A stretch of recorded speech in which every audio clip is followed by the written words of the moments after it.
ఈ term insurance some X person 1 CR కి తీసుకున్నాడు. ఒక 4-5 సంవత్సరాల తర్వాత అతనికి ఇన్కమ్ పెరిగింది. సో తన ఎలిజిబిలిటీ ఇంకొక 50 lakh వరకు పెంచుకునే ఛాన్సెస్ ఉంది.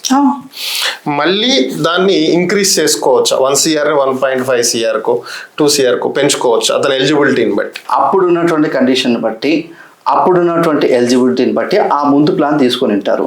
ఇప్పుడు ఇన్కమ్ పెరిగింది కాబట్టి ఈ రోజు కండిషను, ఈ రోజు వయసు, ఈ రోజు అతని ఆరోగ్య స్థితిగతులను బట్టి ఇంకొక ప్లాను, అది పోను దానికి తగినటువంటి బ్యాలెన్స్ ఎంతైతే ఎలిజిబిలిటీ ఉంటుందో అది తీసుకోవచ్చు. ఒక మాటలో చెప్పాలంటే సింపుల్గా ఇంకో కొత్త ప్లాన్ తీసుకోవడమే సార్. అది దాన్ని పెంచుకోవడం అనేది ఉండదు.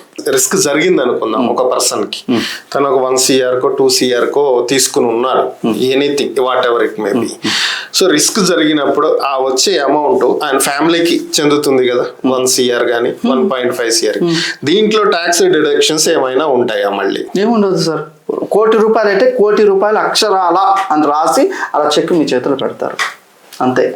ఓకే, ఏ డిడక్షన్స్ ఉండవు సార్, ట్యాక్స్ డిడక్షన్స్ ఉండవు. ఎందుకంటే ఇది లైఫ్ థ్రెటనింగ్ ఇది కాబట్టి మనిషి లాస్ అయిన తర్వాత దాంట్లో మళ్ళీ ట్యాక్స్ లాటరీ కాదు కదా. సో కాబట్టి అక్షరాల ఎంత అయితే అంత ఇస్తారు సార్.